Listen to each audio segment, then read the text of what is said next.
I'm joined today by my great friend, Russ Fulcher, Congressman Fulcher from Idaho. And Russ, I've really been impressed with the work you're doing, and you have a technical background.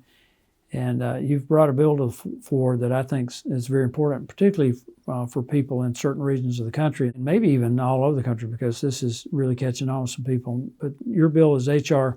6482. It's Enhancing Geothermal Production on Federal Lands Act. Educate folks a little bit about that. Well, there's a history of geothermal energy in Idaho that a lot of people don't realize, and it goes back to the 1800s.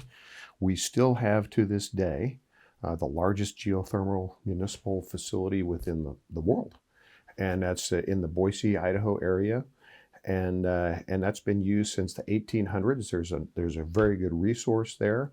Our state capital is heated with geothermal energy, and a lot of the municipalities and the homes within the greater Boise area. And across the state, we've got over 1,000 geothermal wells across Idaho. And so we've had a really good, successful track record with it. And many people don't understand the benefits. It's a stable, clean, baseload style of energy.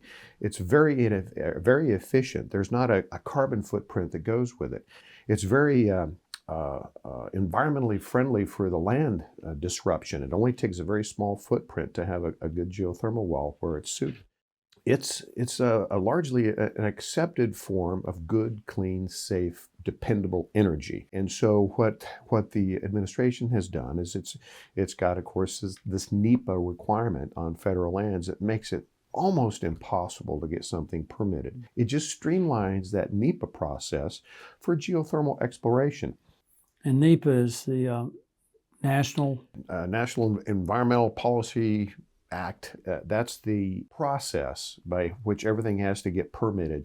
And this oftentimes is so bureaucratic, it can take years to get that done. So that's what we're trying to do. We need more energy. This is a good, clean source. And we're trying to get this to help the production and exploration on federal lands. But what your bill would do is it would really promote, in a more timely fashion, exploration of geothermal resources. And it would mandate that the Secretary of the Interior and the Secretary of Energy designate geothermal leasing as priority areas. Yeah, so and you would think they'd do that because they're so wrapped around the axle about it's really true. Eliminating emissions. It's one thing to get that energy developed, but then getting the administration to actually do a lease sale. Mm-hmm. Right? And that's the next stage of the problem. Okay, it's great to have it, great to know it's there, but if the administration won't do a lease sale and then be held accountable to let that go into production, then it's all for naught. So we're trying to do both of those things.